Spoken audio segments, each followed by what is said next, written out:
You know, the heat coming out of my office today, so I'll be cold all day. I started wearing these fleece jackets because We missed our Christmas caroling.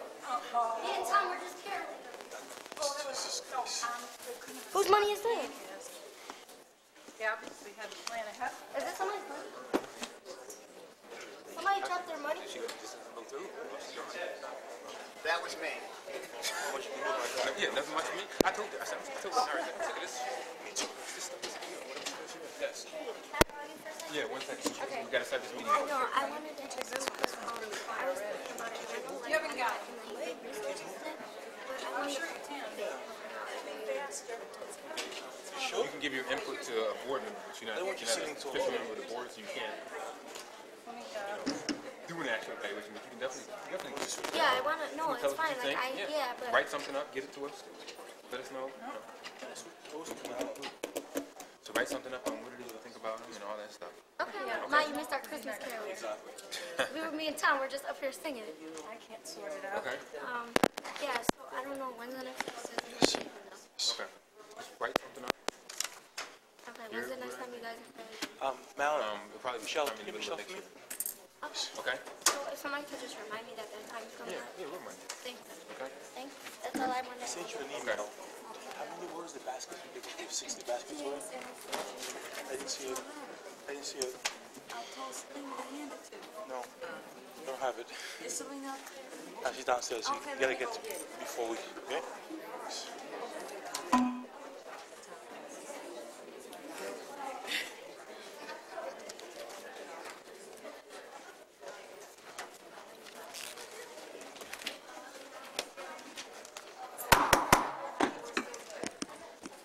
Meeting of the Board of Education will come to order. We do have a quorum. 4 more constitutes a quorum. We have 4. So we will get started with our order of business. For those of you that do not have an order of business, it is to the table near the camera and the podium. And we're going to begin with the act of reverence and pledge allegiance to the flag. And that will be led by our student representative, Mr. Loss. All right.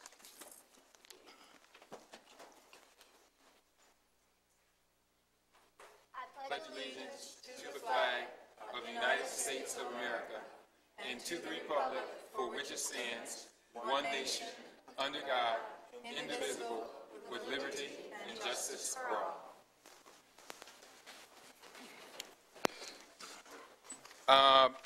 Before we move on to acceptance of the minutes, you know, once a year we invite our colleague from the Monroe County School Boards Association, Ms. Jody Siegel, to do a brief presentation to the board. And I want to invite Jody to the podium if she's here. Oh, there she is, hiding in the back. Welcome, Jody. For those of you that do not know, the Rochester Board of Education, along with all the other districts in the county, are members of the Monroe County School Boards Association. And Jody is our esteemed president. I mean, not president, executive director of the Monroe County School Boards Association. So we'd like to have her once a year to come and give us updates and anything else she wants to say. So Jody, thanks for coming. Thank you very much, Malik. It's good to be here again. It's good to see you all. I have brought things, as I always try to. We're having, alas, again, an interesting year. And it seems every year just brings more and more issues for us to work on. And it really is amazing and wonderful. You know, we have this job of working to educate the children of our community. And in doing that, find ourselves dealing with so many other issues and so many broad responsibilities in pursuit of that task. This year, we have pursued some new initiatives in terms of our advocacy activities. I went this fall and I sent letters to all the candidates for political office, offering them a briefing on education issues. Because if they won, they would be making decisions about it, and even if they didn't win, we wanted them talking in an informed way when education issues came up during their campaign. And about a third of the state and federal candidates locally actually took us up on it, which was kind of interesting. When I don't know if Malik, you're going to Washington in February for the Federal Relations Network? Yes. Wonderful. That's a meeting that I always look forward to because it's so stimulating. It's going to be so different this year. 3 of the congressional representatives we'll be meeting with will be new. And one of our senators may have changed by that time, or at least be in the process of changing. So of the 6 federal representatives who speak for our area, 4 of them will be different people this year. And means we're going to have to build new relationships with them and help the ones that aren't that familiar with Monroe County and Rochester to learn more about it. I brought along for you, actually I'll hand them to the clerk and she can pass them down, our hot off the press new facts and figures book. And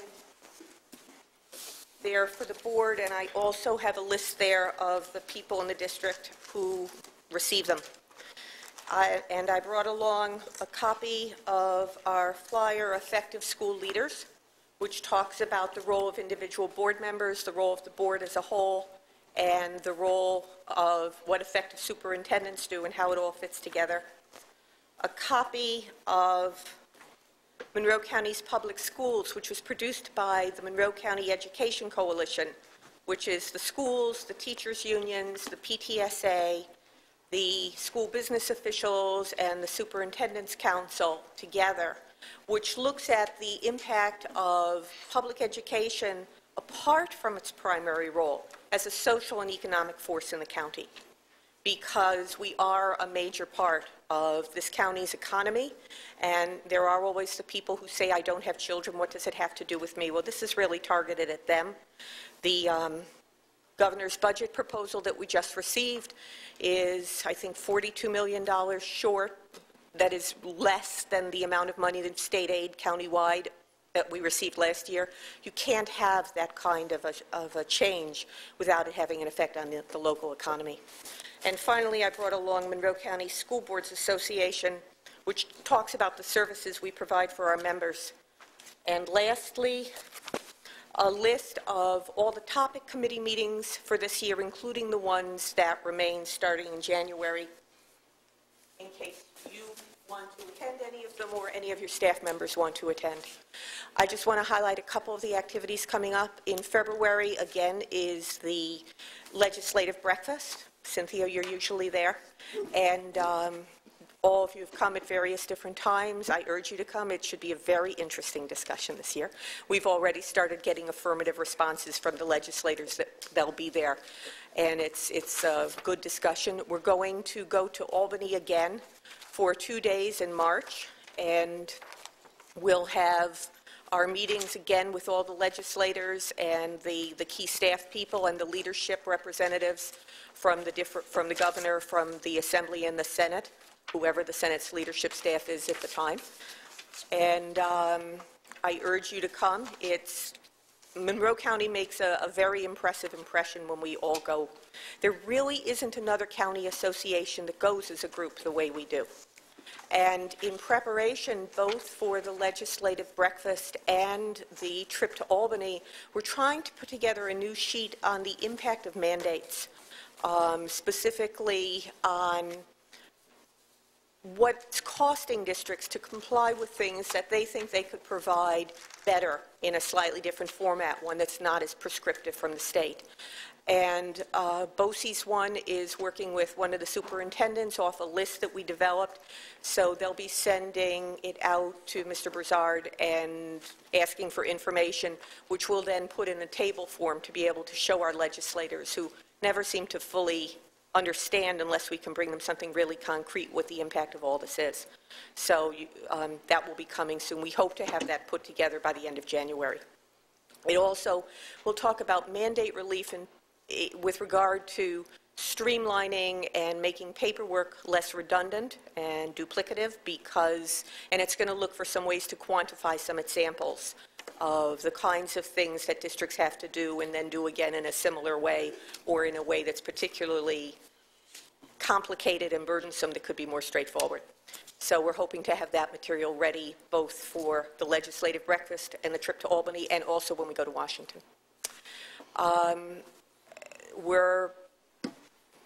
I think that basically covers the things that we're involved with of late.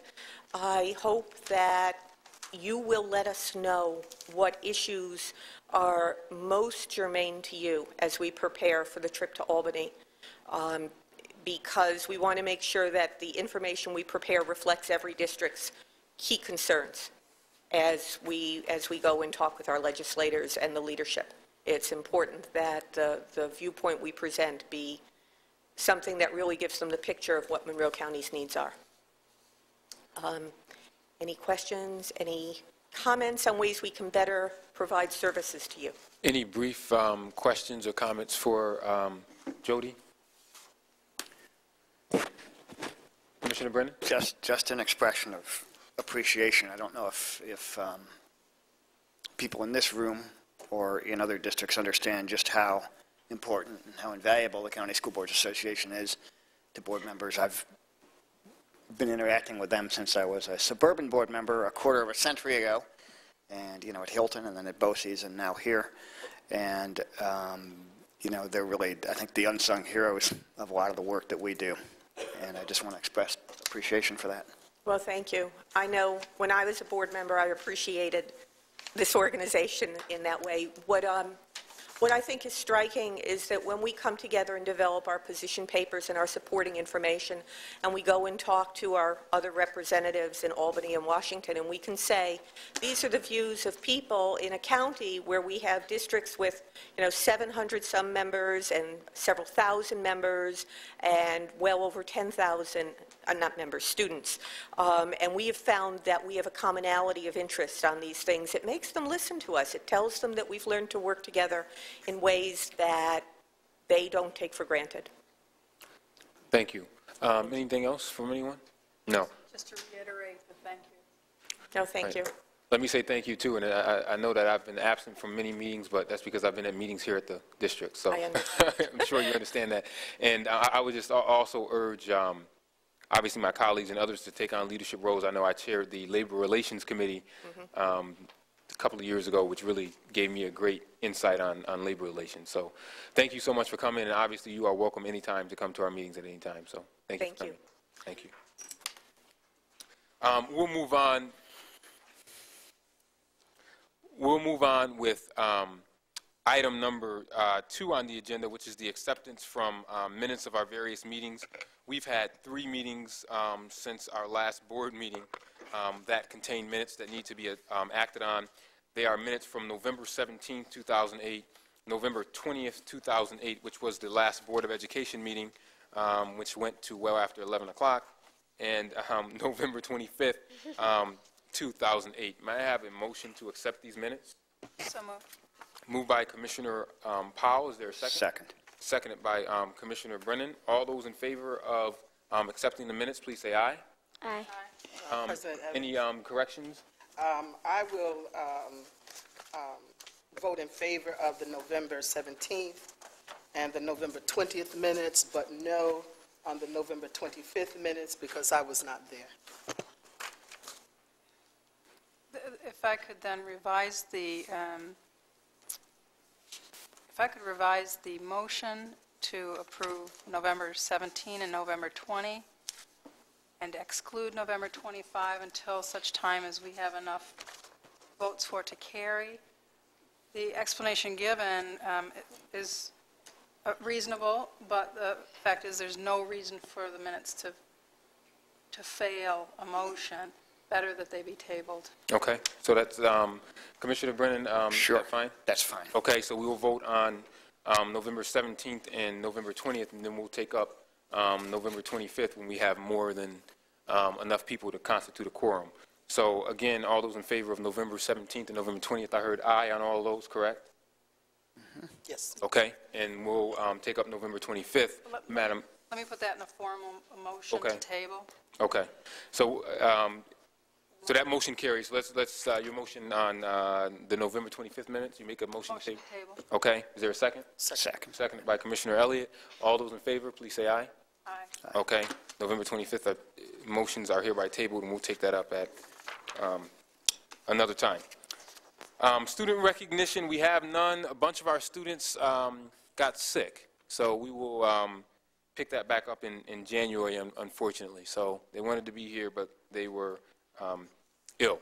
We don't have any speakers addressing an agenda item, so we will move on to the superintendent's report. Mr. Superintendent. Good evening, members of the board and public. Before I ask the board members to actually leave the dais and go to the front for a presentation, just a couple of quick announcements. I want to just say thanks to Joanne Feen and the folks down in our offices downstairs for adopting a family in the city and creating baskets and donations to a family at school number 36. In addition, we had a huge drive coordinated by the Department of Human Capital Initiatives, where 60 families around the city were sort of adopted, and food baskets, turkeys, gift cards, etc. were delivered today. In fact, I took part in about 4 of those deliveries. The donations came from central office staff, came from Bente, RAP, ASAR, the RTA. The gift cards, I believe 1 Christmas tree went to 1 family. We also received donations from Omega Psi Phi fraternity. We also have an anonymous donor who gave $100. I guess in the past we've done this to about 20 working families, but this year it expanded the donation to every elementary school in the city. So $100 gift cards, food baskets, turkeys, Christmas trees, etc. We donated to 60 plus families today around the city. So I want to thank you, thank everyone who was involved in this. I know in the 4 I delivered, the faces on these families were unforgettable. So thank you again. So with that, if I can may ask board members to go to the front and we'll have a presentation. Thank you.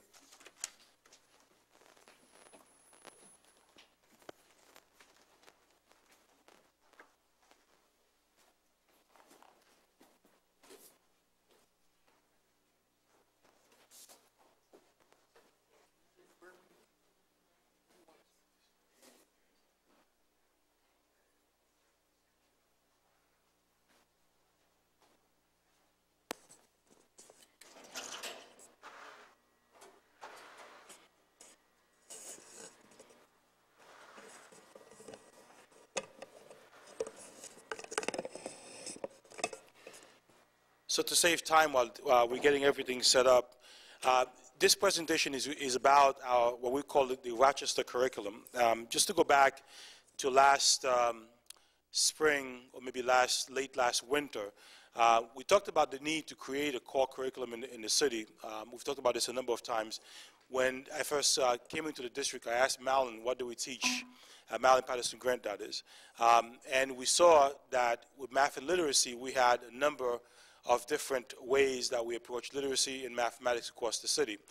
Knowing that in urban centers, in urban districts, mobility tends to be quite high, we had to come and find a way of what we expect teachers to teach on a regular basis to be consistent across the district.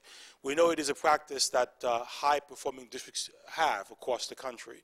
So with that, Malin was charged to find and to create, with a team of teachers and administrators, what we call the Rochester curriculum. So with the help of a group, many are, and I see some members here tonight, and some of them are from former members of the state education departments, folks have known for a long time, thank you, and others came together to create this one sort of coherent way of teaching math and literacy. As you know, we're starting with grades 5 to grades 9, and within that curriculum we have embedded assessments, 4 benchmark assessments, which will give principals and teachers a formative way of measuring achievement. So we're not doing autopsies at the end of the year, but instead having regular ways of intervening when kids are not doing well, or if they are doing well, ways of pushing them even further than that.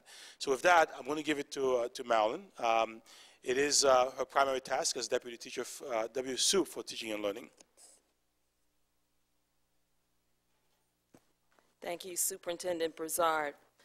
Commissioners, you will note that the title of the presentation this evening is We Can See the Future, Student Achievement. And bottom line, that's what it is about for us as educators. And we firmly believe that this initiative to establish a standards-based curriculum and an associated system of benchmark assessments will support the achievement of all of our students. It's a pleasure to give you what we will say is a snapshot of the work that we've conducted thus far. And I'd also like to say, as an editorial comment, we thank the Democrat and Chronicle for giving us an early Christmas present, because on their editorial pages last week, they suggested that we do the work that we've been doing since July. As Superintendent Brizard noted, when he came on board, he posed one question to me that I expected to receive a rather simple response to. I call it the big question. What is our curriculum? I, in turn, posed that same question to the subject area directors.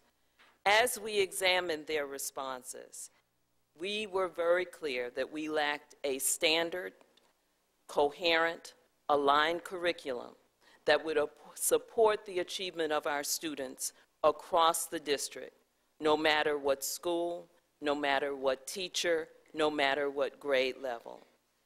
In addition, it was clear to us that we had no sense of clarity that whatever curriculum was in place was delivered with a sense of fidelity across the school district.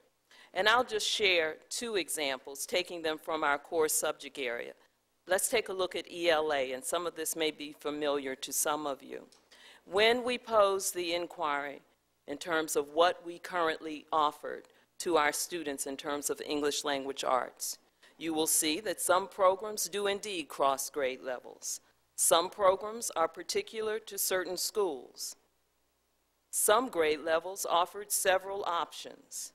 And take all of this in mind with the fact that at that time when this inquiry was made, we had two individuals responsible for English language arts, one at the elementary level and one at the secondary level. Let's take a similar look in the area of mathematics. Once again, you see some crossover of grade levels, different programs offered in different schools. Bottom line, you see the same lack of coherency applied in one of the most important arenas of instruction for our students. Now, it is very clear that since Superintendent Brizard has been on board, we are endeavoring to make our decisions that are driven by data. As we looked at our data, we determined several things. It was clear student performance was declining after 8th grade. We recognize 7th and 9th grade were troubled spots, and it played out in student attendance, suspension, retentions, and eventually dropping out. We saw a level of disengagement. We were very concerned about rising levels of student mobility, and we had particular concerns because our trend data indicated that student mobility was an emerging issue at the secondary level. And as we all are keenly aware, our district suffered as other urban districts suffer in terms of significant achievement gaps between groups of students, making it very difficult for us to meet that magic number of adequate yearly progress. And bottom line, disturbing information about our ability to graduate our students in 4 years. So looking at our data, it created a sense of urgency for our work moving forward. After you examine your data, it is also important that you weigh what does best practice dictate. The National Center for Educational Accountability has identified as a best practice of an effective school district, quote, one in which the defining and unpacking of specific academic goals by grade and subject. That is the standard of best practice. And this is an organization that has devoted tremendous time and attention in examining school districts that have a consistent track record of indeed closing the gap in achievement among various groups of students. So using our data, using the knowledge of best practice, we recognize that it was time to set to our work. Now, that work must be conducted in a particular context. And one of the most important messages being driven under Superintendent Brizard is the importance of collaboration, the importance of establishing professional learning communities that emanate from the way in which we work together here at Central Office and then play out in the real laboratory of the individual school and classroom.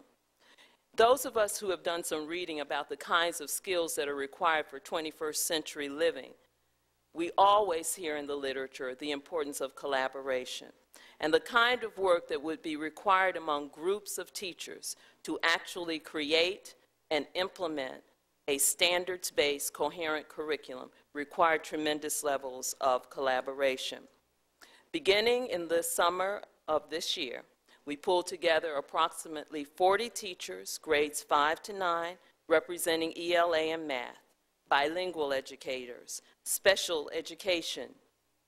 Director of African and African American Studies was also at the table, and other subject area directors as well, because we really wanted to live out this commitment to a professional learning community in terms of how we did the work and how we would implement the work. Now it was time to actually do the work, and that was to generate our curriculum. Our focused efforts resulted thus far in establishing a single web-based system, one-stop shopping, you might say, a curriculum package that was aligned with New York State standards, created with a common framework. An individual teacher, especially our novice educators, could go to one location and access the important information to be shared with students. It would be used to actually inform the day-to-day instruction. It would inform not only educators, but our customers, our students, and also our parents in terms of what we have identified are the things that our students should know and be able to do. But also, of great importance, this tool offered the opportunity for modification as we moved along. And I like to think of our creation of this curriculum almost along the same lines of finally the adults in this district would be cooking from the same cookbook, and the possible implications for our students as a result of those concerted collaborative efforts. Now, we all know the adage, what gets measured is what gets taught. So aligned to this standards-based curriculum that was implemented, we created a system of 4 benchmark assessments. Our goal in implementing these assessments was to provide timely performance data. As Superintendent Brizard indicated, no longer would teachers and principals or young people and parents be held hostage to waiting to when the state results would be revealed to them. So over the course of this academic year, 4 times, grades 5 to 9, ELA and math, these benchmark assessments are administered. They provide the teacher with valuable information for academic intervention, opportunities to accelerate as appropriate, and once again, the opportunity to modify his or her instructional program. It also further informs our work, not because we feel it is appropriate, but because it is informed by data, what the number says to us. And it is our hope, because we realize we all exist in this age of accountability, that it will build a certain comfort level among students in feeling as though they have the skills and habits of mind to negotiate these assessments. Now, we have the curriculum, we have the benchmark assessments. From that, how does that impact the laboratory of the school and the laboratory of the classroom? I'd like for you to travel with me a little bit as we share with you an edited version of a larger video that will inform how this is rolled out to our schools.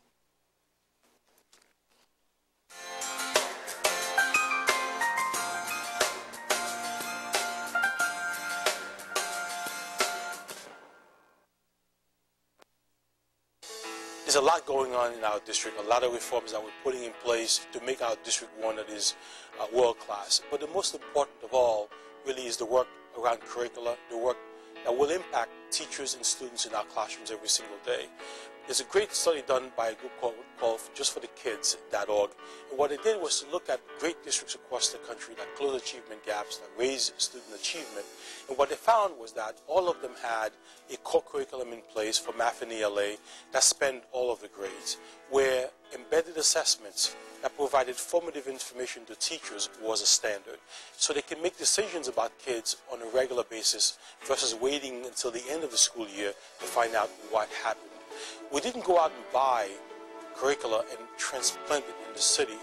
What we did instead was to engage our professionals, to engage our teachers and administrators in making this really what it ought to be, which is a level of standards around math and ELA, initially from grades 5 to grades 9, but eventually we'll spend all grades from K to 12. We're calling this the Rochester curriculum because, again, it is built by people who work and live in our schools. And what you will find is that it will bring a level of coherency in a system where our children move and move a lot. The mobility rate in our city is high, so we cannot afford to, as a district, have different things being taught in different places across the district. The second thing it does, which is tremendously important, is that it will allow us to begin to scaffold the work that we do to post-secondary so that all of our children are ready for college when they come out of our schools. So, again, looking at the work that will come out of the Rochester curriculum, you will see units of study, lesson plans, assessment, but most of all, it will help us drive resources to where they're needed most in the classrooms and schools that perhaps are struggling with the work of teaching all of our children. Hello, I'm King Swain. Today I'm here with a great group of Rochester City School District teachers and administrators talking about the Rochester curriculum. I'm going to start here on my left with Ms. Connie Leach. Hello, Ms. Leach. Hello, King. How are you? Good.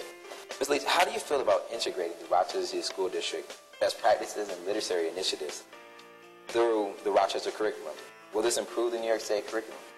We believe that it has potential to do wonderful things for us. By having the Rochester curriculum, we are, for the first time in my 24 years in the Rochester City School District, going to be able to integrate the very best of what we have in literacy and what teachers have been trained to do, and will now have at their fingertips online access to how to integrate all of those pieces. At the secondary level, we will have Springboard, the project literacy piece with the writing standards, Read 180. In addition, we will be able to integrate meaningful lesson plans based on the assessments that this Rochester framework will provide for us with the NER benchmark assessments. So it'll be a complete piece that will be easily accessible to teachers and that will allow all teachers to provide students with the very best instructional practices across the board.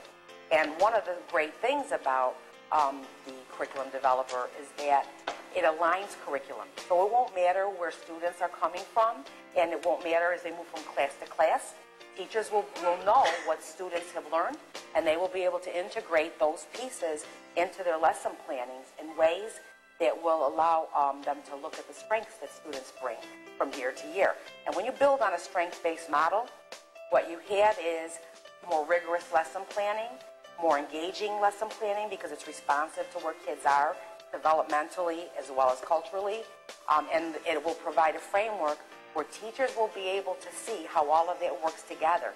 So it provides them professional development, so to speak, as they use the model. Moving on, continuing to my left, I have Mr. Spafford. Going on, King. Going on, how you doing? Good, good. So what do you feel is the vision on improving instruction in the classroom? The vision is to focus the teacher's energies not on creating a curriculum and trying to figure out where am I right now. Because when we wrote this with that first-year teacher in mind, coming in with no idea where to begin, staring at boxes of science and social studies, English, math. We looked at that, creating an individual curriculum, but using the teacher's talents and styles and creating a framework for them to cater to their students' individual learning styles, needs, and also to kind of make it their own. So what do you expect from students as well as from your staff? We were afraid that kids and teachers were going to hear, here's one more program for us to try, Read 180, America's Choice. We took what we already have, we didn't add anything new, and aligned it into one curriculum. We expect all of our students to work hard, what else? But we expect the staff to not just utilize this, but to take it and make it their own. Add your personal swing to it and make it so your class enjoys it and buys into it. we're trying to prepare our students not just for the standardized tests and boost our scores, but to prepare our students that are off for college, and for our students that are ready for the workplace to join the working field. I was thinking about the advantages of the Rochester curriculum to the parents in our district. I think we've come to a place where we now can have more informed parents and partners in education. Dr. Rudy Crew, the superintendent of Miami-Dade County, speaks of them as demand parents, parents who are informed and can demand the best for their children's education.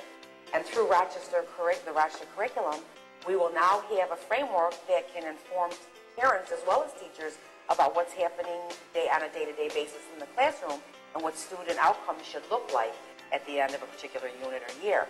Also, it's going to change the nature of parent-teacher conversations and the kinds of things that are happening when parent-teacher conferences are going on in schools. So I think that this is a beautiful piece. It takes parents' perspectives in their children's educations to a whole new level. I worked with some on the curriculum alignment, and I found it to be extremely informative in terms of, I've been in the district for a long time, but as a teacher, we've never had a system-wide alignment. So I was a little leery at first because, and a little apprehensive about certain components of it, but the more I worked through it, the more comfortable I felt, because I really felt as though an aligned curriculum through the district would really help our students as well as our teachers, specifically newer teachers. And I also have been a mentor in the past year, so I know first-year teachers are somewhat overwhelmed with all the information they have. So I know it can help first-year teachers, but veteran teachers also, and that our district would be aligned. So if you were at school 6, you would have the same curriculum as school 9. Now, not telling you how to teach, and not telling you how to, not taking away any of your freedom as a teacher and your creativity as a teacher, but to say that this is what topics or these are the themes that are going to be carried out for each grade level, so that you don't have combinations of things where the 3rd grade teacher is doing somewhat the same thing as the 5th grade. It's more spiral, and therefore consistency is what's great. There's no way we could have written a curriculum that really had meaning and meat to it and substance to it. So therefore, I think that we did the outline of it. Now it's an opportunity for teachers to pilot it and to try some of the lessons that we talked about, and then to give input. And then there's an opportunity for teachers to even give lessons, put lessons online, so that whole idea of collaborative teaching will happen, because teachers will be sharing, and it'll change the culture. It'll change the idea that you're in your room and this is yours, but this is all of us, because these are all of our kids, regardless of what school they're at. They're all of our students. So if I'm doing something that can benefit someone over another school, we should be sharing. This project, this curriculum project, will lay out concepts that all children must be taught, will bring a high level of rigor for all students, whether they are special education students or English language learners, whether they're performing at the level 4 or level 1. So again, thank you for being part of this wonderful project.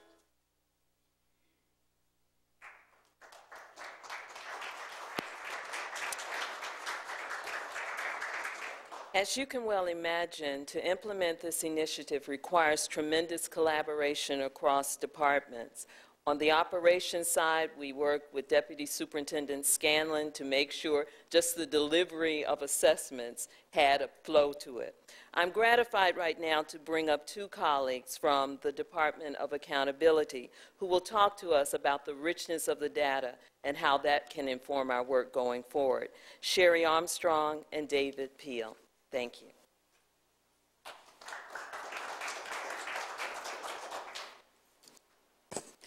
Good evening.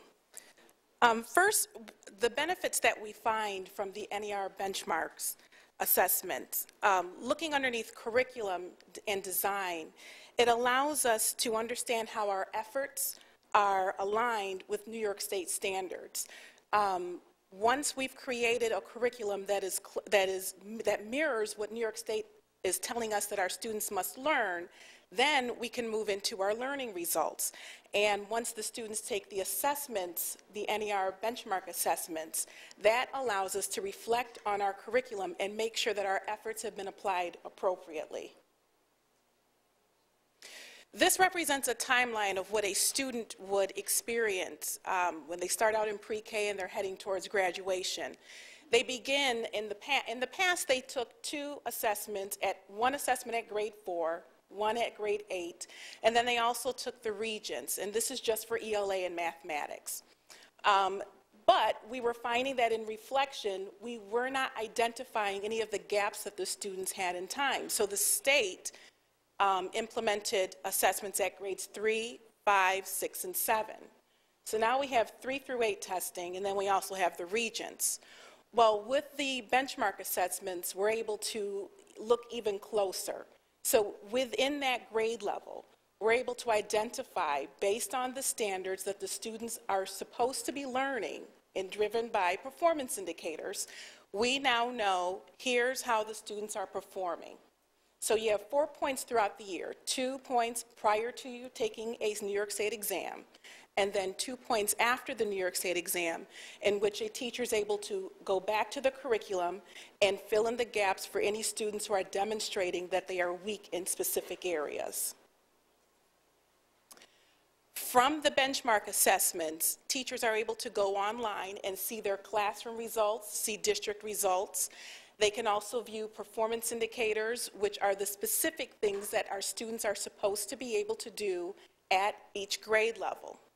And also, they are able to take a look at the performance level of the student as how they fared on the New York State benchmark, on the NER benchmark assessment.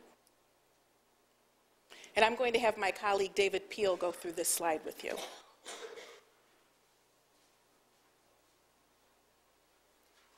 This is a quick example of the fruit of the collaboration, the teamwork that's involved. We're zooming in on one part of a report. The top part of the chart has to do with a combination of several sets of data.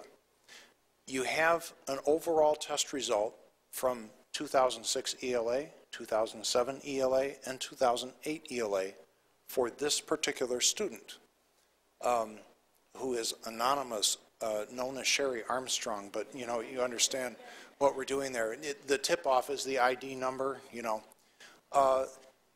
One of the things that we're concerned about is how to take all the data that we have and put it in the hands of educators.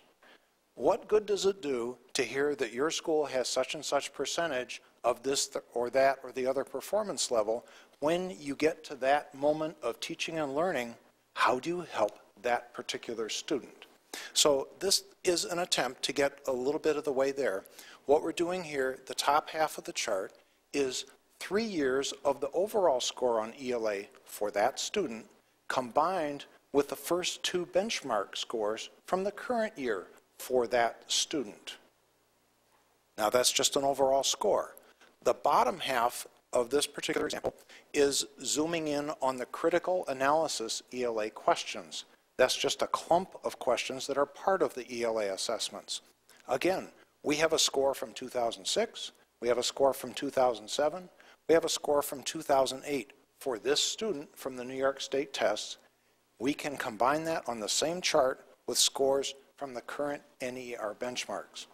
If you're a teacher, isn't the question, how can I help this individual student the best? And of course, every student has got different values for each of these assessments over time. That's a quick example. The truth is that there are other clusters of questions for ELA, and then there's a whole set of scores for math over time and for benchmarks, and also different strands of math. So on one page, for each student and each grade level, for each teacher, we're able to present a 3-year prior history of assessment results, plus the current immediate results of NER, all on one page. When it comes time to helping the student and supporting teaching and learning, this is an example of what we're doing. Thank you.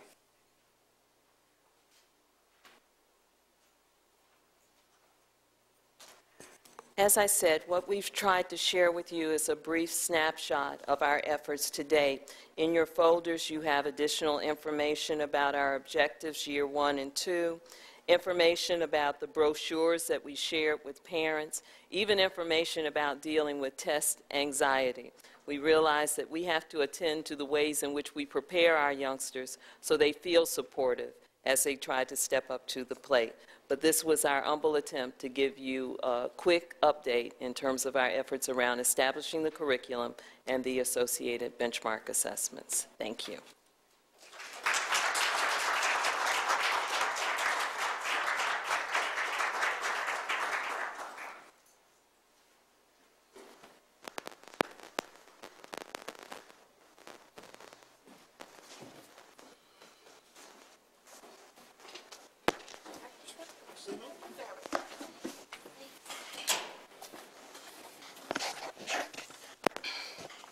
So in conclusion, I want to thank teachers, the administrators who helped put this together, the folks from NER for their support, and of course especially Marilyn Patterson Grant for her leadership in making this a reality. And that concludes my report, Mr. President. Thank you. Just let me say that I am very pleased to see this. I remember I believe it was at the gathering that we had with the unions when a grandparent made the comment that they felt there was a large difference from when their grandchild went from one school to another. So I think it's great that the curriculum is being aligned. So no matter where you go, it's going to be the same. I always think of it kind of like when you're getting on an airplane. I know if I leave here in Rochester and go to Chicago, the runway is probably going to be about the same length, and I think it should be the same way with our curriculum. So every school should be a school where our kids get a great education. So I'm glad to see that. Commissioner Powell.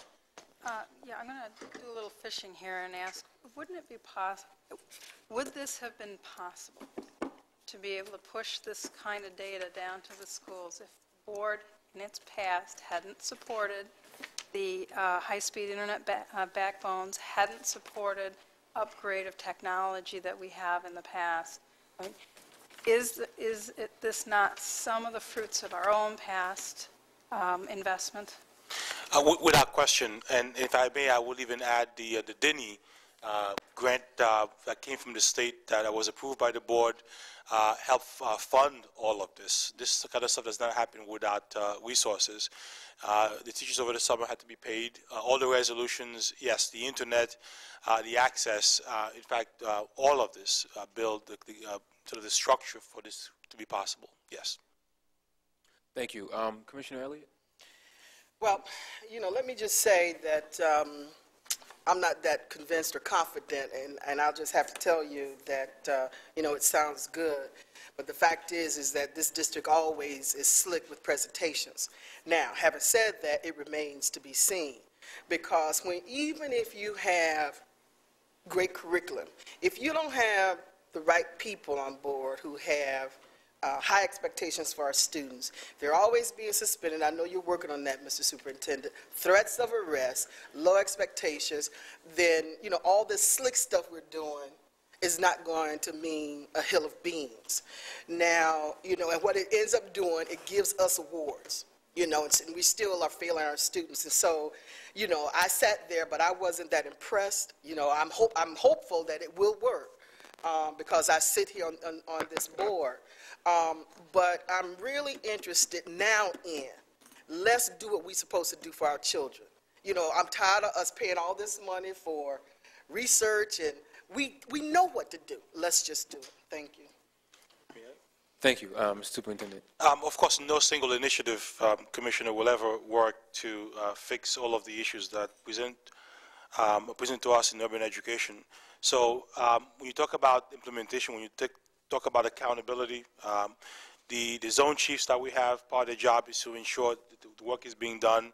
the work that Malin does with the directors in checking on that, the assessments, which are very objective, coming out can tell us where it's being implemented, where it's not being implemented, where perhaps you're getting malicious compliance, where folks are deciding they're not going to do it. So all of that gives us a window into perhaps addressing some of the issues that we often talk about around structural racism, the racism of low expectation, etc. Also, at the same time, too, identify some of the great teaching we have going on in our district and perhaps use that as a way to push on other people and say, look, this teacher is doing an amazing job in this school with these students. Let's see what he or she is doing and perhaps replicate. So all of this will combine to provide the evidence. And of course, the bottom line is student achievement going up, graduation rates increasing. So it's one piece of the puzzle, but for us, it's a pretty big piece of that puzzle. Thank you. Commissioner Brennan, anything on this? No. Thank you. Thank you, Mr. Superintendent, for your report, and thank you to your staff, led by Ms. Marilyn Patterson-Grant, for all the hard work that you're putting through on this. Thank you so much. We will move on to board standing committee reports. We'll start with our student rep to my right and the Student Leadership Congress's report. Good evening, everybody. I'm sure everybody is psyched for holiday break, just like I am. First, I want to give my kudos to Mrs. Grant and the PowerPoint. I loved it, and I can't wait to read about how to cope with test anxiety. Also, the next thing that I have been really excited about is last week, the pencil program, and kudos to Nydia Padilla. She's not here tonight, but I am excited about the pencil program. I met my partner, her name is Jacqueline, and forgive me if she's watching this, Jacqueline Marasco de Bella, founder of GEM Consultants. She was present in Wilson's Poetry Slam, and it was wonderful as a student to see Wilson make the paper after some time and some good news. And she is doing a wonderful job. She envisions taking some Wilson students to Asia in the future, and I think that's just a great goal for the school itself. So I think the pencil program. Also, kudos to the coat drive. I believe that's going on in the district with the Salvation Army. And also kudos to Lila Eaton. She's a SOTA member, junior. She participated on a panel last week with Nydia Padilla. And I'm glad to say for myself, I had a U of R interview to start classes in the spring as a junior, and my GPA is currently a 4.13. And thanks. And I find out in like a week, so everybody keep me in your prayers. I need to get into this school. Wait, it can't happen if Mr. Brazard doesn't attend church. by the way, it's an inside joke. It's 4.13. I mean, you guys can give me a recommendation, right? It's 4.13 with IB courses, advanced placement courses at our school. Great job. And last but of course not least, my group SLC, we are going places. We are updating. Mr. Brazard, I thank you for joining our meeting yesterday. I'm sorry we kept you 40 minutes late with questions and concerns. Our homeless shelter subcommittee is looking forward to visiting a homeless shelter for the holiday. They are creating baskets for families and getting them some warm clothes and some food. And Wilson Commencement Park, our partnership with that subcommittee, we are going to go and read to some kids and hang out with some kids and have some holiday things for them. I know, Mr. Brazard, you'll like this one. We're having a public service announcement on keeping kids in school and decreasing the dropout rate. We're having a college tour set up. We are looking at St. John Fisher, U of R, Nazareth, Brockport, MCC, RIT, and Roberts Wesleyan. We're also going to hold another forum. Our forum committee is currently working on surveys, therefore everyone's voice is heard, and we can extend surveys out to school communities and students and staff. And our next meeting is January 21st. I invite all to join. Thank you. Thank you very much.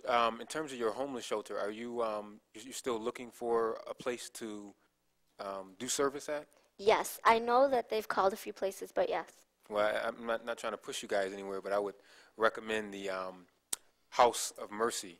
House of Mercy. And you can, if you see Joanne Fiend, she can get you the number to them. They always are in need. They're right up on Hudson Avenue. So. Okay.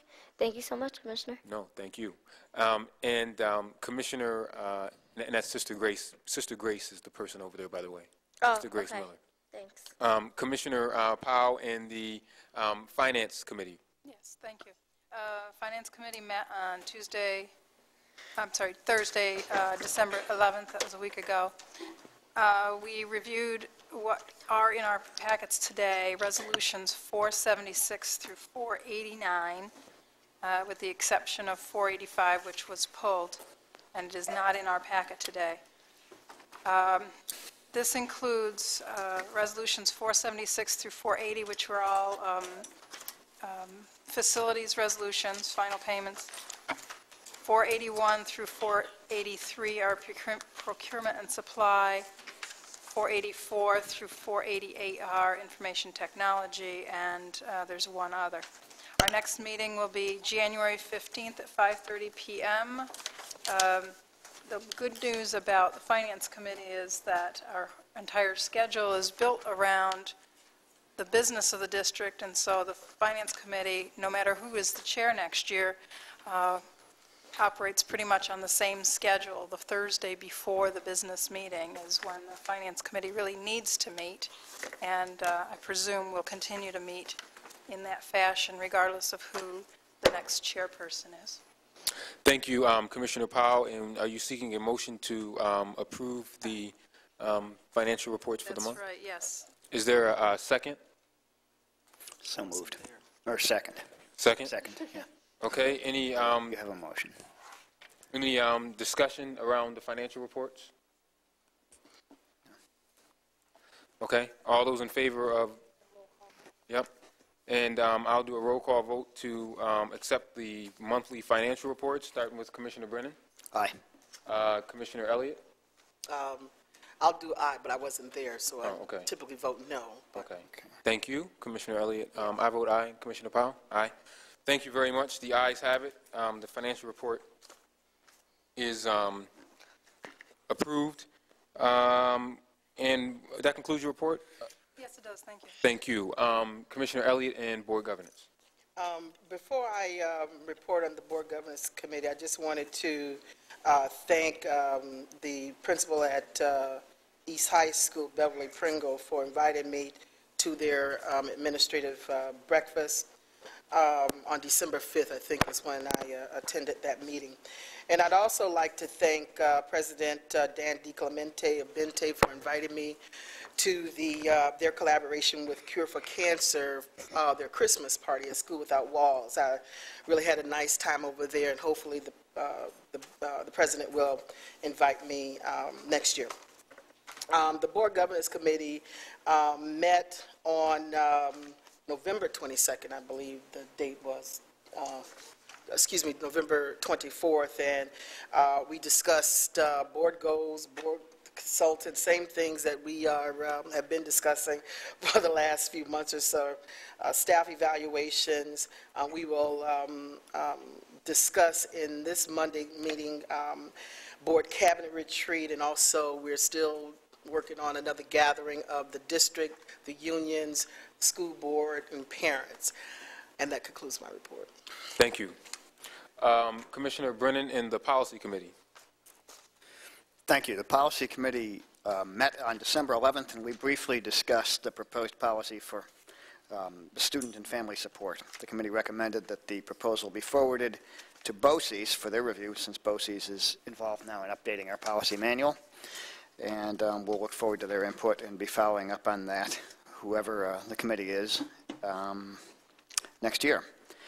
We also discussed two other rather familiar topics, the parent involvement policy, and there was a considerable and very stimulating discussion there about what actually constitutes parent representation on such a committee, whether in fact, is this parent and community representation? Is exclusively parent representation? And if it is, what's the proper balance between, parents, obviously, but we might additionally include, guardians or even education guardianship, which is in fact a legal concept. I've subsequently discovered since the committee meeting. But the intent here is to have truth in labeling and to see to it that parents' voices are not drowned out in this process by non-parents, but at the same time, obviously, recognize the importance of larger community involvement through whatever other mechanism might exist to do that as well. It was a very interesting and stimulating discussion, and the first really comprehensive presentation we've had of what administration has in mind and has been working on with respect to this issue. And I hope that over the next few months, the board, the policy committee, whoever they are, and the board can synthesize a lot of the input that we've received to see to it that we put in place something that's truly representative of the entire community, which which works and which steers people in the right directions through the right processes to address the various issues that they have at the grassroots level. Finally, we discussed something that's germane to something that we'll be dealing with in an interview process tomorrow night, and that is the importance of our staff. Recently, we saw a story in Democrat and Chronicle having to do with quarterly reports for contracts under $25,000 and the absence of those quarterly reports, and all of the issues of basic oversight and public confidence that flow from them. And what a lot of people might not realize, first of all, I was surprised to hear that board members have not been, to read that board members have not been raising this question. You would have thought that Commissioner Williams was the first person to raise this issue. That's not accurate. The fact is I have repeatedly in writing and verbally, as have other board members, noted the absence of these reports. And one of the root causes, which was alluded to in the article, has been really is a staff function. It's a function of the turnover in our legal department that we've had. It's also a function of board staff. People very often, I think, don't understand and need to understand better the importance that attaches to a part-time lay board with respect to the use of and the qualifications of its staff. And we'll be addressing that, over the next couple of days. But what the policy committee sought to address is that we did seek, and I think this is long overdue, a legal opinion to discuss the feasibility of preventing people from coming onto our staff, serving on our staff for a brief period of time, not being particularly vigorous in the oversight of the very people that those staff members then go to work for. That compromises our integrity. It compromises our ability to conduct precisely the kind of oversight we read about the absence of in the paper last Sunday. And I would suggest and hope that what could flow from this, assuming that it is legal to do so, is some kind of either through policy or contract, an opportunity to allow or provide for a decent interval between when people leave our staff and then go to work at higher salaries for the very people that we are supposed to be overseeing. I've been reluctant witness to that phenomenon throughout the time I've been here. What we read about Sunday is a perfect example of the sort of thing that results from an insufficiently vigilant staff, or in fairness to the staff, a staff that simply isn't properly directed by us in these matters. So I'm hoping that when we get the legal opinion, we can move forward on that and enhance both the integrity and usefulness and timeliness of our own insight, of our own oversight. Thank you, Commissioner Brennan. I have a couple of different reports because some of my colleagues are not here, so I will be moving into different characters. So I'll be Melissa Campos, Van White, and Alan Williams at different at different intervals over the next couple of minutes. So don't worry, I don't have a split personality. I know who I am, but I'm just going to be moving out. I'm going to start with the board governance. I'm sorry, not the board governance. The Community and Intergovernmental Relations Committee report from Commissioner Campos. Commissioner Campos is under the weather, planned on coming, but she is not feeling well today, and we want her to get better, so she's at home getting better. The Community and Intergovernmental Relations Committee met on Tuesday, November 25th, to discuss the agenda for the joint session with City Council, which will take place on January 12th at 5:30. The session will be held here at the district. We briefly discussed the possibility of meeting with different schools to have community conversations. For those of you that may remember, community conversations are something that the district did many years ago. And there was an update on the parent partnerships given by Nicole Crocker, and the next meeting of the Community and Intergovernmental Relations Committee will be held in February. I also have a report from Commissioner Alan Williams. Alan is visiting his mother down south so he's not with us tonight. However, I do have his report on the Audit Committee. The Audit Committee met on Thursday, December 11th at 5 p.m. to recommend the district's comprehensive annual financial report for the fiscal year ending June 30th, 2008, to be forwarded to the board for the acceptance. The committee supports Resolution 490, which is in your board meeting materials. And my colleagues, as you may remember, we met with our external auditors, I believe it was last month, to discuss the CAFR. The committee also discussed the Office of Auditor General's proposed audit timing schedule and which board committee should be responsible for ensuring compliance with the policy for receiving and reviewing the quarterly contract reports. My last report is from Commissioner Van White. Commissioner Van White wanted to be with us. He even wanted to try to be here via video, but the rules don't permit that. He is on a, I guess I can call it a fact-finding trip in New York City, visiting various schools in New York City. Mr. Superintendent, he wanted me to tell you that he was visiting Truman High School today, and he's also going over to Rikers Island. So I'm hoping that they don't get him confused with the inmates and have him locked up there. But he's doing research around the dropout age, and I'm sure he'll be back with a more extensive report probably at our January meeting. The Excellence in Student Achievement Committee met on Tuesday, December 2nd at 5:30 p.m. to discuss the legal dropout age. There was a brief presentation from Karen Iglesias at the program, and the next Excellence in Student Achievement Committee date has not yet been determined, but I anticipate Commissioner White will schedule one for sometime in January.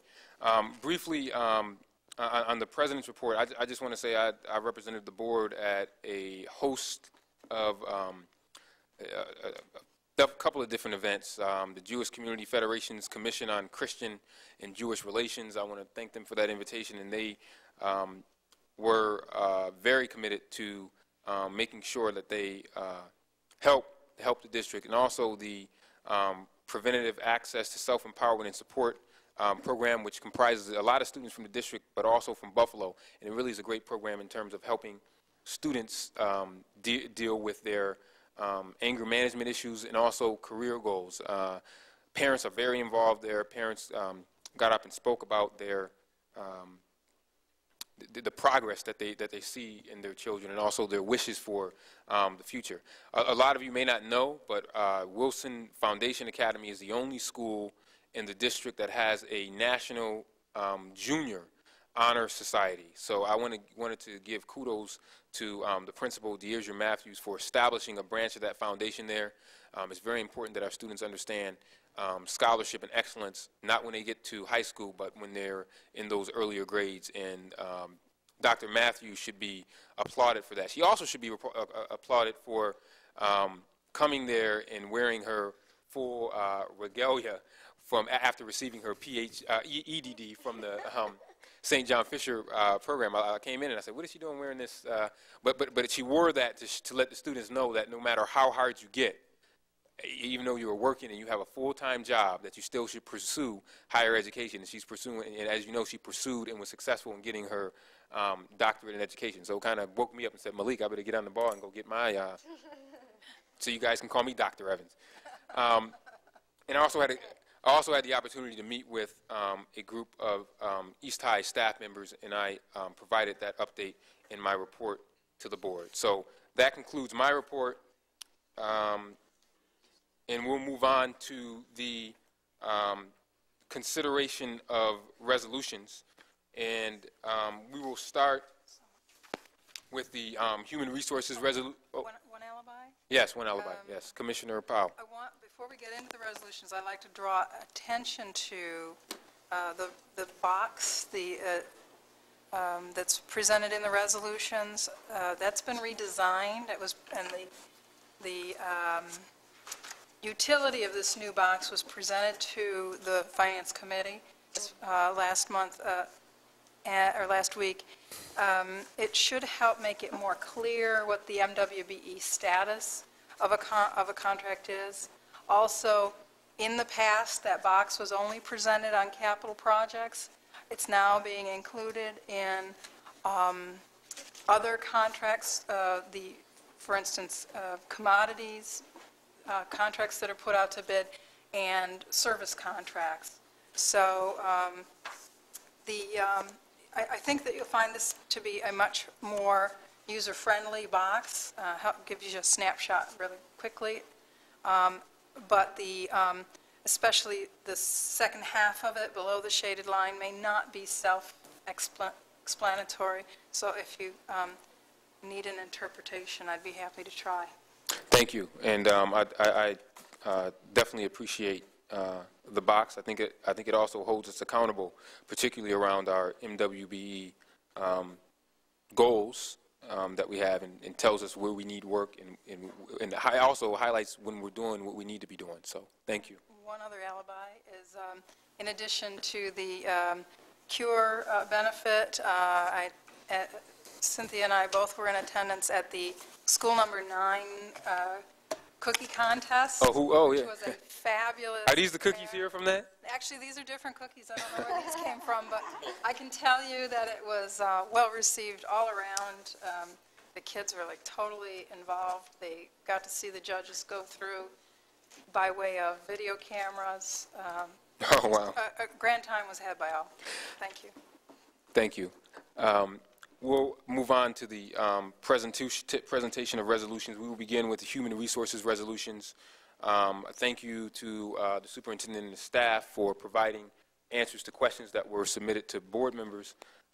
Thank you, board members, for submitting questions. And also, I just want to tell my colleagues that our clerk may be reaching out to you and asking that questions be submitted a little earlier, so that way we can make sure you get answers earlier in the event that we were going to have a study session and to give you more time to review those. So we'll begin with the human resources resolution. As you know, human resources resolutions are voted on here. Any resolutions related to any specific individuals have to be taken into executive session. Our student rep cast an advisory vote on all resolutions with the exception of human resources resolutions. So I will begin with resolutions 448 through 475. May I have a motion to approve? So moved. Moved by Commissioner Brennan. Is there a second? Seconded by Commissioner Powell. And I'm going to do roll call votes on all the resolutions, starting with Commissioner Brennan. How do you vote on resolutions 448 through 475? Aye. Okay. Commissioner Elliott on 448 through 475. I vote no on all except 472. And I'd like to have 475 separated out, if I may. My concern, again, is that we're receiving these resolutions after the fact, and it seems as if, they have gotten a little, the human resources has gotten a little lax since the superintendent made his statement and Van made his statement regarding the timeliness of these resolutions, and I refuse to vote on something after the fact. Bring it to us before, and I'd be willing to support it. So my answer, my vote is no on all except 472. And also, I may have some philosophical, political differences about how we spend our money. But in reference to 475, the only one that I'm prepared to vote in favor of is the leave of absence for the one dated January 22nd for Sarah Ann Devine. So I'd like to make a motion to separate that and vote yes for that resolution, but on the other two names that are listed, I vote is no. There was a motion for 475. Is there a second? You mean to split it? To split it? Into an A and a B? Yeah, to amend it to an A and a B. Is there a second to that? I'll second that. Any other discussion? Can you clarify what is A and what is B? Commissioner Elliott, you want to clarify your motion on 475 to 475A is the leave of absence for Sarah Ann Devine. 475B is for Tracy Bess and Diane Gagowski. And my vote is in favor of 475A and no to 475B. Okay. Commissioner Brennan voted aye on all. We actually need a vote on separating. Right, I'm sorry. Can I have I'm going to call a vote on separating. Commissioner Brennan, how do you vote? In favor of separating. Commissioner Separation, yeah. Elliott? Yes. Commissioner Powell? Yeah, doesn't matter. No, it really doesn't matter, does it? Yes. And I vote aye. Aye. Just let me clarify again. 475A is for Devine, 475B is Best and Gagowski. Am I correct? Yes. Okay. And Commissioner Brennan voted yes on all. Commissioner Elliott voted no on all, with the exception of 472. That's correct. And now let's vote. And 475A. I voted yes on. Okay, and you vote yes on 475A. Commissioner Powell, how do you vote? I vote yes. I'm sorry, I beg your pardon. I vote no on 448 through 471. I vote yes for 472. I vote no for 473 through 474. I vote yes on 475A and no on 475B. Okay, and I vote yes to all. And the ones that did not pass, they'll need to be taken up at another meeting when we have more members. We'll move on to, first off, Madam Clerk, have you captured all of those? Yes, Commissioner Cowell, can you just repeat one more time for the clerk? 448 through 471, no. 472, yes. 473 and 474, no. 475A, yes. 475B, no. Have you captured that, Madam Clerk? Yes. Thank you. We'll move on to educational facilities, resolutions 470. Let me ask a point of information, because I'm still learning Robert's Rules of Orders. Can I ask a point of information question? Yes, you sure at this can. point? In reference to the fact that there are just four of us here, meaning that when one of us votes no out of the four, the resolution, are you saying the resolution does not die, that it can come back and be voted on at a later time? Yeah, Robert's Rules of Order, anyone that votes no on a resolution always has the opportunity to be able to bring that resolution back whenever they see fit. So if I voted no on these resolutions, you're saying that I have the right to come and bring it back? Absolutely. But if I don't want to bring it back, what happens at that point? They're not brought back. And that's not what I'm saying. I just want us to do the right thing in terms of checks and balances. Right. Now, some of them I may say no to, but my point is, we have got to do things better than what we're doing as a board and as a district. So that's what I want to do. But to answer your question, anyone that votes no on any of these resolutions has the opportunity to bring them back whenever they see fit. Okay. We'll move on to educational facilities, resolutions 476 through 480. May I have a motion? And these have all come through the Finance Committee. May I have a motion to approve? So moved. Moved by Commissioner Brennan. Is there a second? Second. Seconded by Commissioner Powell. Any discussions or questions around resolutions 476 through 480?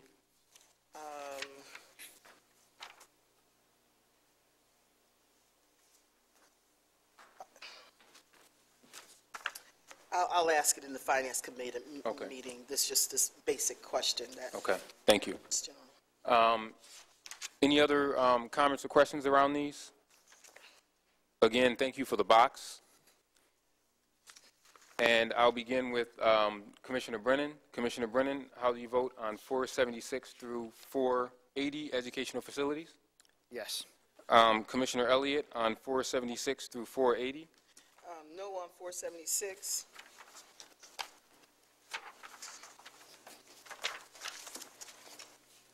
Vote yes on anything? Okay, and then yes to the other ones? Yes. Okay, no on 476. Commissioner Powell, how do you vote?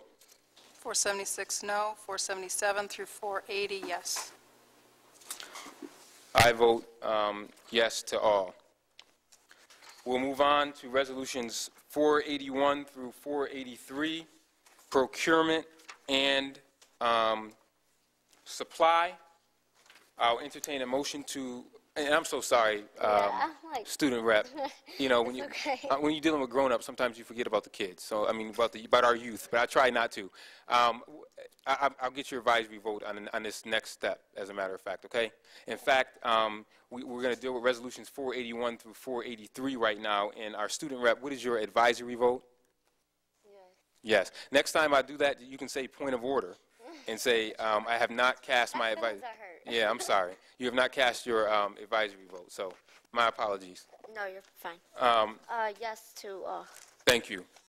Our student rep has cast her advisory vote for 481 through 483. May I have a motion to approve 481 through 483? I have a question on 483. Okay, let's get the motion on the floor, and then you can ask your question. So moved. Okay, so Commissioner Elliott made the motion. Is there a second? Seconded by Commissioner Brennan. I'll second it. Commissioner Elliott, your question. Just in terms of 483, is this a collaborative relationship? Is that what we have here with the BOCES, Monroe BOCES, Monroe 2, Orleans BOCES, and the district? Is that what this resolution is about? Mr. Superintendent?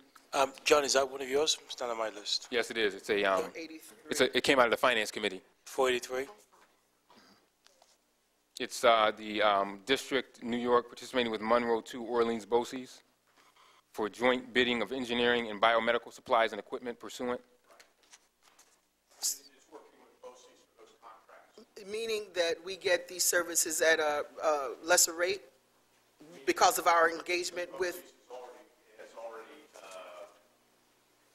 handled the bidding and created that group of providers that you see. And we use these providers? All right, thank you. Thank you. Any other questions on 481 through 483?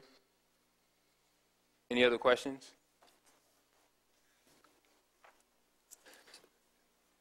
Okay, hearing none, again, a roll call vote on 481 through 483. Commissioner Brennan? Yes. Commissioner Elliott? Yes. Commissioner Powell? Yes. President Evans? Yes. Okay. We'll move to information technology, resolutions 484 through 488. May I have a motion to accept, please? You guys are quiet tonight. 484 through 488. May I have a motion to accept? For discussion purposes, I... All right. Okay, thank you. Moved by Commissioner Powell, seconded by Commissioner Brennan. Any discussions around resolutions 484 through 488? Questions? Any questions on that? I'll just, for the purposes of brevity, point out that I did have an opportunity to attend the Finance Committee meeting and observe some of the discussion of some of these things at that time, Thank you. which will explain my subsequent vote. Thank you. Commissioner, any questions or discussion before I call the question? Move to vote? Okay. Commissioner Brennan on 484 through 488? Yes to all, except no on 486. Commissioner Brennan votes no on 486. Commissioner Elliott? No on 46. No on 488. 488. Commissioner Powell? 484 through 485, yes. 486, no. 487, yes. 488, no. I vote yes to all. We will now move on. Oh, I'm sorry, your advisory vote. What was your advisory vote? Yes to all except to 486. Okay, thank you. We'll now move on to other, which are resolutions 489 through 503. Motion to separate 503. There is a motion to separate a request to separate 503. Is there any objection to separating 503? I don't have No? 503. You don't have that because that's a human resources resolution. Okay. Hearing none, we'll vote on 489 through 502, which are in the category of other. May I have a motion for 489 through 502? For discussion purposes. Yes. Moved by Commissioner Brennan, seconded by Commissioner Powell. Any discussions around resolutions 489 through 502?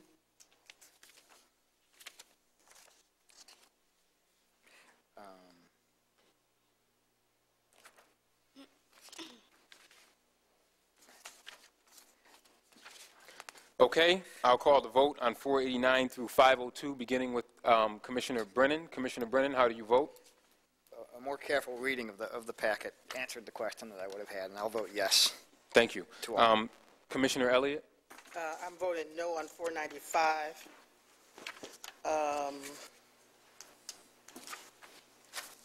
498.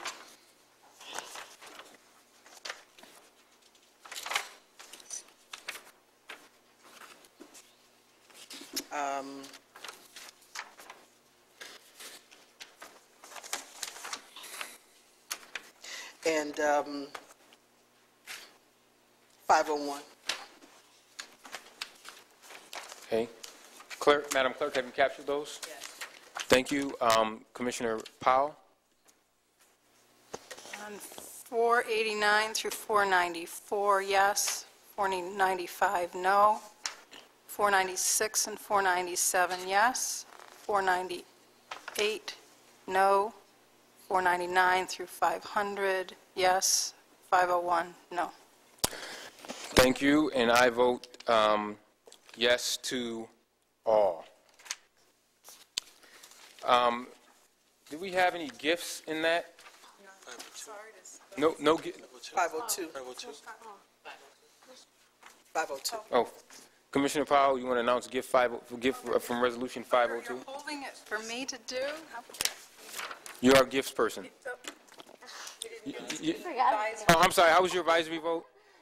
That's okay. You gotta say point of order a little louder, so that way I get you.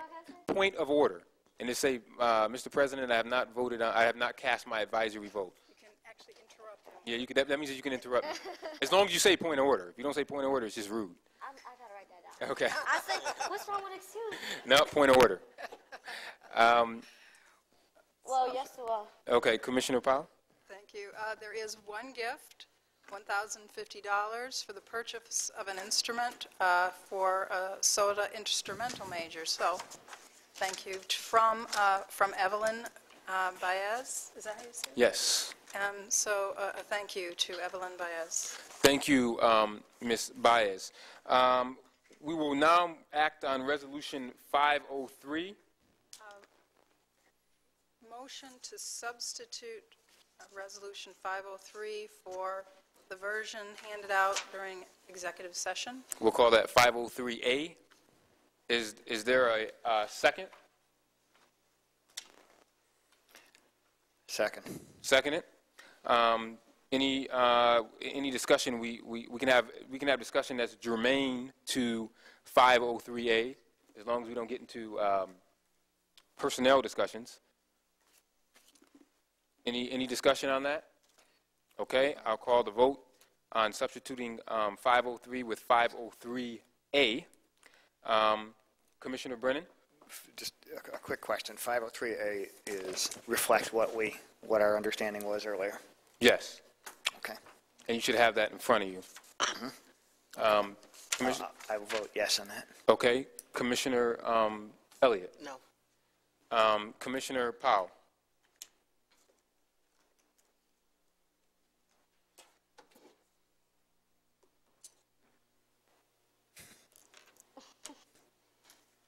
Yes.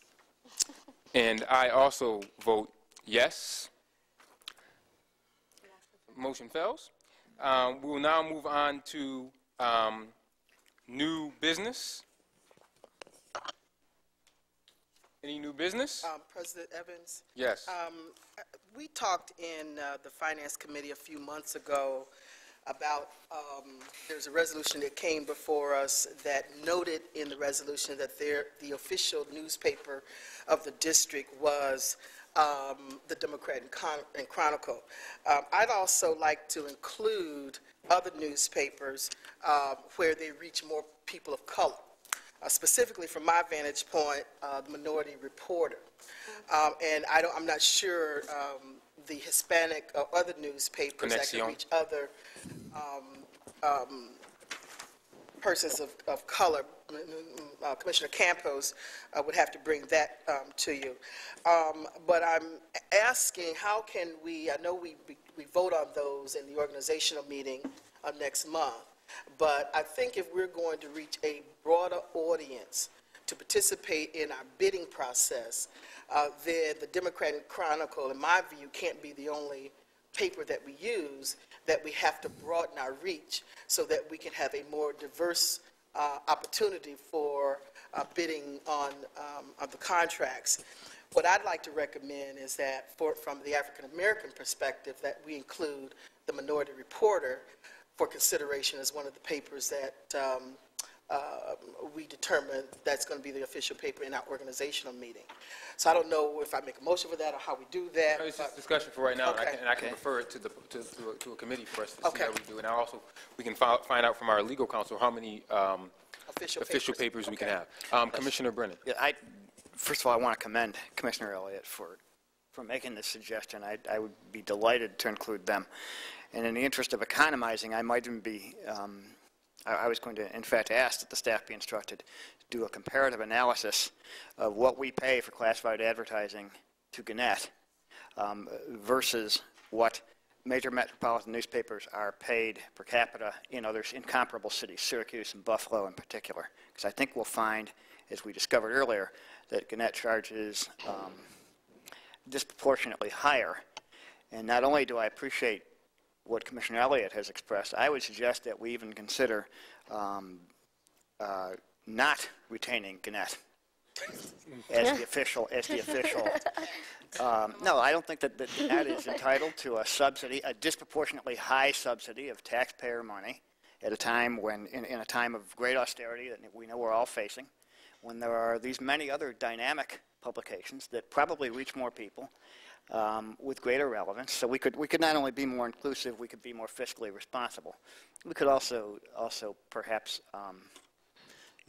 educate Gannett as to some misunderstanding they may have about their automatic entitlement to a large subsidy of taxpayer dollars that is more expensive than metropolitan newspapers in Syracuse and Buffalo and comparable cities charge, simply because of their existence and because they've had that privilege for a great many years. So I would hope that we would look at that as well.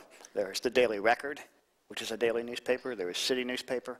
There is the Wolf Messenger newspapers, which do a far better job of local news coverage than Gannett does. And I would point out that Gannett has taken their corporate headquarters out of this city. They have reduced by almost 80% the resources they put into news coverage, and boy, we see the results. I don't know if they ever report anything about this district that's accurate. And they have all but eliminated the Speaking Out page, which is the one opportunity that the people of this community have to set the record straight when they are inaccurate. So I would hope that we would consider that very seriously and not be intimidated by any threat of bad press or anything else that might derive from that. They're not entitled to an automatic subsidy of taxpayers' dollars simply because they think they have that special entitlement. So I look forward to discussing that at the reorganization meeting. Thank you. As well. Commissioner Powell, anything on this? No, but I do appreciate Commissioner Brennan's contribution, and I think it's high time we had that debate. I think it would unduly lengthen our organizational meeting to have that discussion in January, and it might have been appropriate to begin this conversation a couple months ago rather than at this point in time, so that we could flesh that out and actually get some traction under it, because I think it's a consideration that merits real serious consideration. Right. I think that this is something that doesn't have to be set just by the organizational meeting. I think that this is a topic. First off, obviously, we need to research this, and I see our legal counsel here. If he could find out for us, number one, if we are allowed to have more than one official newspaper. I think we are. I'm not sure, but I don't see how that could hurt for us to have more than one official newspaper. And then and I'm going to refer this matter. Board staff to the policy committee for the policy committee to be able to discuss, flesh out, come back with recommendations on what it is you think we should do. Our student rep has a comment on this item, Ms. DeLoss. Yeah. Something you wanted to add? One comment and then one question regarding something else.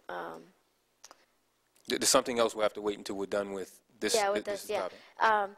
The comment I had was the other thing is I know, like, there's a newsletter, too, in the district that, like, produces positive messages. I think it's the Students First newsletter, so we can look at that, too. And I highly recommend the Minority Reporter because over the summer when I had a job at City Hall, I met with the Minority Reporter over there, and he got some input from the Mayor's Youth Advisory Council and some other members, King Swink and I, and some other people, so they're very good at reaching out to young people of color, and so I commend Commissioner Elliott for suggesting the Minority Reporter. Thank you. President Evans? Yes. Just a process question. I mean, you've just referred it to the policy committee. We don't know who those chair people are going to be But whoever is the next chair, month. they need to take up that agenda along with the other things that are there. Okay, I guess that I'm interested in all deliberate speed to get this moving. So let me make a recommendation through the superintendent to the legal counsel. If he can share some information with us, what he finds through email. Either we can have it or we can't have it. If we can get that information, over the next few days, would that be possible? Let me just ask that. Yes. All right. I mean, and I really hope that this wouldn't be a long, drawn-out discussion. If we can have more than one paper, we should just be able to add 3, 4, 5 papers and say this is our Because paper. my recommendation is that it not goes to the committee. If we get the information from legal that says we can do it, then we should be prepared at our organizational meeting to add them. It's a one-piece promotion. And I would have, trust me, I would have no problem with that because that'd be simple and it'd be done. All right, thank you. And I'm not entirely sure, you're talking about referring the decision for the designation of Another paper to the I'm policy. not entirely sure why that would have been referred to the policy committee in any event. Is it because It's policy. It's policy. It's policy. Right. It's bylaws. It's bylaws, it's in our policy. So, Okay, we could have a motion to suspend the rules, right. I mean, which would be in compliance with parliamentary procedure and our bylaws, and not take it back to the policy committee. Right. So, but I mean, I think I think Commissioner Elliott's recommendation is fine. Sure. If we get a memo saying that we can have as many newspapers as we want at the organizational meeting, we just add the ones that we want, and that's fine. I mean, I think or subtract. Or subtract. I think we need to be as inclusive of everyone. Even if we're paying through the nose for it, what sort of? Look, I'm just being faithful to the philosophy that the Gannett newspaper endlessly expresses in their editorial page, that we're spendthrifts and that we waste money. And I suggest that if we're going to start economizing, that maybe we might want to start with them, since they charge a disproportionately greater amount than the comparable papers. It's a fine example for us. Well, we can always negotiate price. So let's hope we can could. do that. That's true. So, maybe this would be the first step in doing that. Thank you, Commissioner Elliott, for bringing this up. And I will say, in fairness to you, you were going to bring this up last meeting, but it went a little long. So thank you. Any other items under new business briefly? Yes. Yes, I want to get to our students. Oh, okay. I just wanted to know from the superintendent real quickly the status of the Facilities Modernization Board. Where are we with that? And when have they started? When will they get started? Jim, if you don't mind. On that.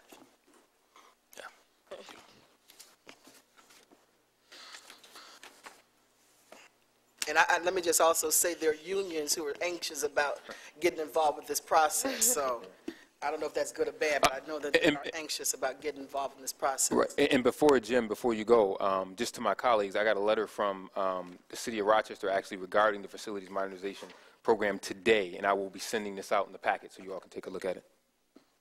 The board has been appointed and has had 2 meetings, retreats, orientation sessions for them to get the data that we've been collecting for the past couple of years. The board's getting together in January. Superintendent Brizard, I think you're scheduled for February to come in to give your educational reform agenda. The meetings in January and February will be open. The meeting in January is with Chuck Sabrilla and Carl Thurnow from SED, who have offered to come and talk about the SED process. The orientation sessions have gone fine. There's been a little bit of discussion about corporate bylaws. And I know that there's a concern by the fact that we have hired, district has hired our own personnel for that facilities modernization project, and I don't think that that should have happened. And so I think that there may be some discussion around that because that board has to hire its own staff. So I know that there's some issues around that. The board doesn't have resources at this point. Well, thank you. Yeah, and I would just recommend maybe in the coming year, Commissioner Elliott, that the Community and Intergovernmental Relations Committee, or we could have a special board session where maybe we can get a further in-depth update on what's going on with the project. Sure. Okay. Thank you.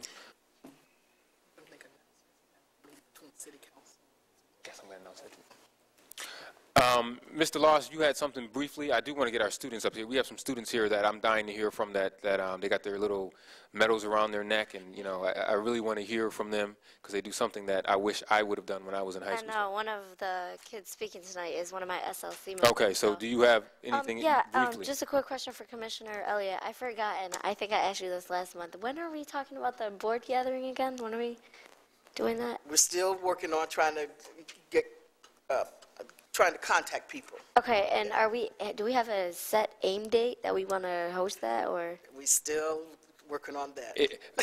Mr. Loss, you'll learn that when you try to get grown-ups in a room, calendars are difficult. Still working on right. So it will happen. Mine is like that too. Right. So it will happen. It's just that we got to get grown-ups calendar. We got a lot of busy people, so we have to just get everyone to come to a meeting. Thank you. First off, thank you to our students who've been waiting patiently. The robotics, many students from our robotics team, if they all could just stand up before they speak, we should give them a round of applause because they're doing great work.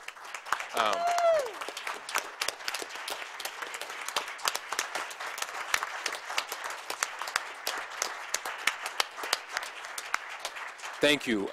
So we're going to start with our students.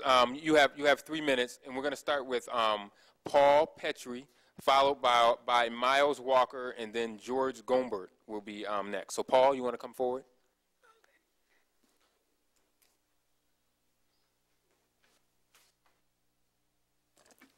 Hello, I have some information for you. Yeah, but you can hand that to the clerk. If I could also request that all of our students be sort of considered as a group rather than independent speakers. Oh, you guys are going to all stand next to each other? No, but we will be coming up in sequence. So consider us as a group rather than... Oh, great. I like that. Why can't you guys teach grown-ups how to do stuff like that? Grown-ups really can learn something from this. Thank you. And years. Thank you. Paul, go ahead. Well, I am the captain and chief programmer of the School of the Arts First Tech Challenge Robotics team, the SOTA Silverbots. This year, we were newly formed, and we compete in the U.S. First Tech Challenge League. You may be familiar with the First Robotics Challenge League, the FRC. Several districts, high schools have teams as well. This league, however, is a fledgling league. It's new and fairly unknown to the community. We, just this past December 5th, competed in the Northern New York State Regional Championship and came away with the Innovation Award for Design and the First Place Award. Because of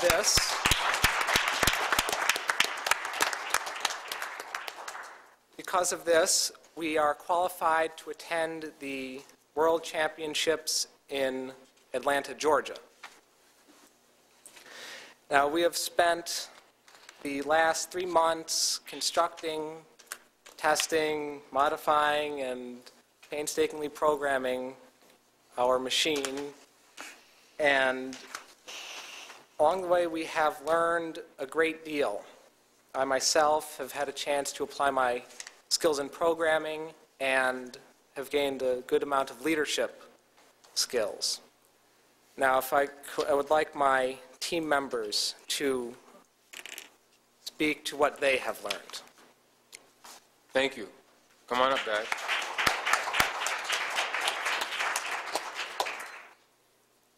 And your name is? Miles Walker. Miles Walker. Well, I'm the lead mechanic of the team, I guess. I like make sure the robot's together, any parts falling off or anything. Throughout the program, I've learned many things, team building skills mostly, how to solve problems using skills through math and science, like taking like how many gears, the notches on the gears to slow down the arm speed, like that, you need that for like science, physics, math. Without that, we would probably fail the entire competition, like how to get up the ramp and stuff. With the team aspect, building skills, we had many ideas all together. Everyone had a special kind of idea that we put together, kind of collaborated. We try to add to something we saw was kind of wrong or try to build to it. Can't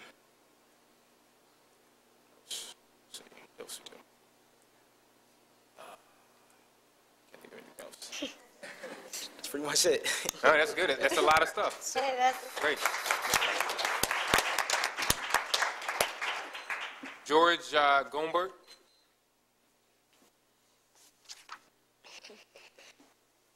Hello, my name is George Gombert. I am the lead driver and assistant programmer on the Soto Robotics team. And I signed up for this team just to kind of try and enhance my science and math skills by maybe, learning about basic engineering and things like that. So I came into the team working as a mechanic and was going to work on the arms so we could acquire the pucks so we could score in our game. And then I ended up working with Paul, and he taught me how to program our robot. And we have worked together and gone through the many glitches of the programming to finally figure out how to get our robot to fully function and keep it from breaking under these stressful situations.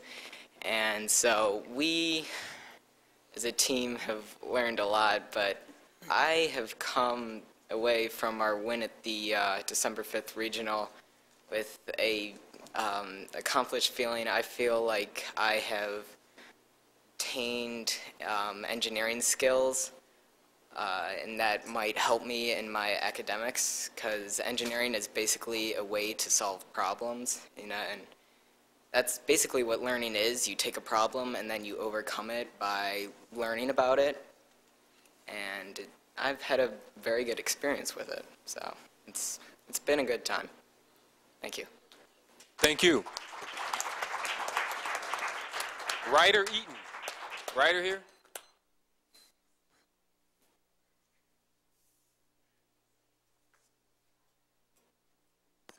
Hello, I'm Ryder Eaton. I'm assuming you already know that. I'm just coming up here to tell you guys about the amazing experience that we've had over the past 3 months working together all of us from completely different age groups combining and collaborating with our ideas to create the final project that we have used, and it has been a major success, which is shown up in the fact that we have the possibility of moving on to the World Championships in Atlanta. I just think the entire thing was really a great experience, and it's nice to have an after-school or extracurricular activity that people can look forward to that's also academic to head off the learning, and it really just it helps you think a lot, and it leads your thinking forward. So, thank you. Thank you, Ryder. Donald Turner, is Donald here?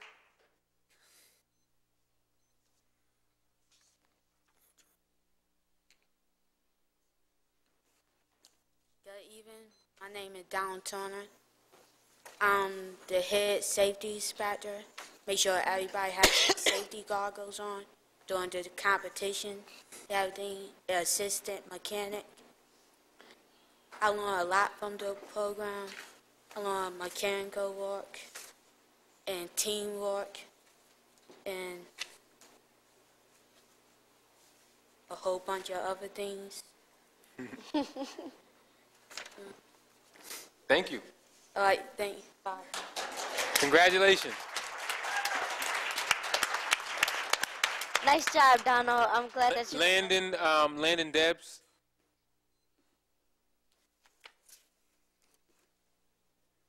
Hi, my name is Landon Debs, and I participated in the FTC robotics competition. Our team name is Sir Silverats, as you know. And I just want to mention how fun. It was an excellent experience, and it's just amazing. And you feel great after you know, just go out there and do your best. I learned a lot about teamwork in this competition. You know, you have to work with your team or else you can't get anywhere. It's a very important thing.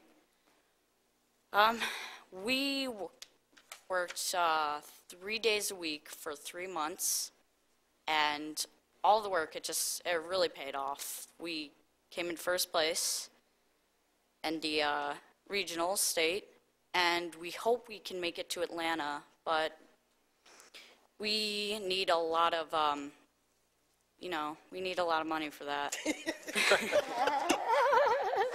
So,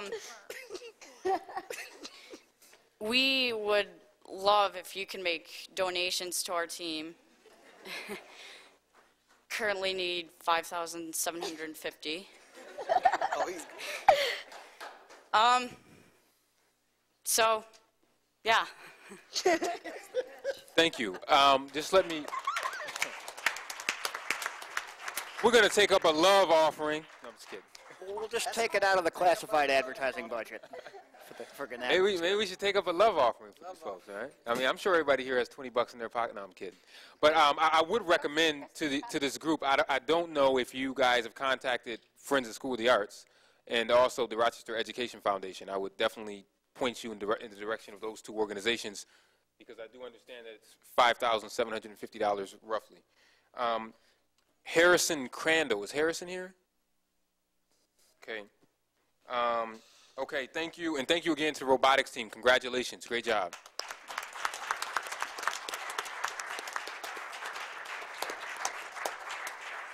Is Charlie Richardson here? Charlie Richardson? Charlie's not here. Okay. That's how you know. That's when you know the holidays are coming, when regulars aren't here. I think he might have been here last night instead. Yeah, he was here. Is Reverend Harvey here? I thought I saw Reverend Harvey.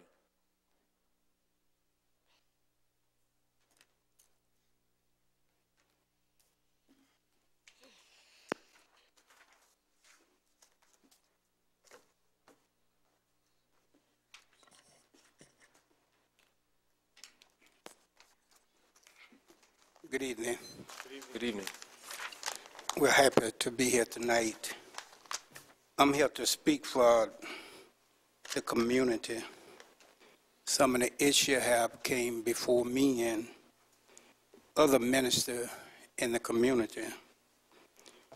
And one of the issue is I spend a lot of time in the school, and I see a lot of things that go on in the school that I don't like, and a lot of people doesn't like. Since the last 10 or 15 years, there have been 25 black men who were fired for nothing in the school district. And that was under Janie, because C. Michael Roberts and other. These young men now, C. Michael Roberts had a way of doing things that he keep his hand out and make other people put their hands in. When in his office up there to the central office, C. Michael Roberts had about 90%, between 90 and 99% are nothing but females. He refused to work with an African-American male. We have a male over here to Marshall High School. He's African-American, been in the district going on 3 years. He had been getting some pretty good scores of what he was doing up until a month or two ago. So he called on me, and I also emailed the superintendent that what was going on to Marshall. Also talked to us, some of the teachers in different schools, because of what have taken place. Now, for example, this weekend over in East High School, there have been 15 teachers was out, and they had to look for people to sub for those 15. I think it was between 15 and 20. But I know it was about 6 or 7 staff was out during the same time. Can you conclude, Reverend Harvey, please? Pardon me? I said, can you conclude? The beeper went off, but you didn't hear it. Okay, I'll make this statement and be ready to sit down. But what the community is saying, that when the when the school district get African-American male and maybe some female, they get rid of them. They have a knack of getting rid of them, or either vote no confidence on these people. And when you know anything, they moving out of the school district. Thank you, Reverend Harvey. Barbara Singleton, is Miss Singleton here? Miss Singleton, Barbara? Okay. John Hogan.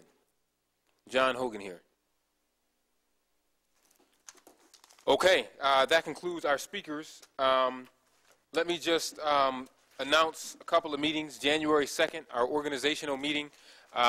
Members, you should have gotten an email from our clerk asking you on, give you an option of 3 different times on what works best for you. Please respond to her as soon as possible. January 12th is our joint meeting with City Council. Let me wish everyone a Merry Christmas, Happy Hanukkah, Happy Kwanzaa, Happy Three Kings Day, Happy New Year, Happy Holidays. To everyone, may you all be blessed and have a happy, prosperous New Year. Pray for me, I'll pray for you. Thank you. Motion to adjourn?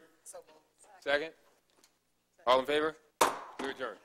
But he mentioned Dr. Cheney. We saw him in D.C. when I was there last week. Where's he doing?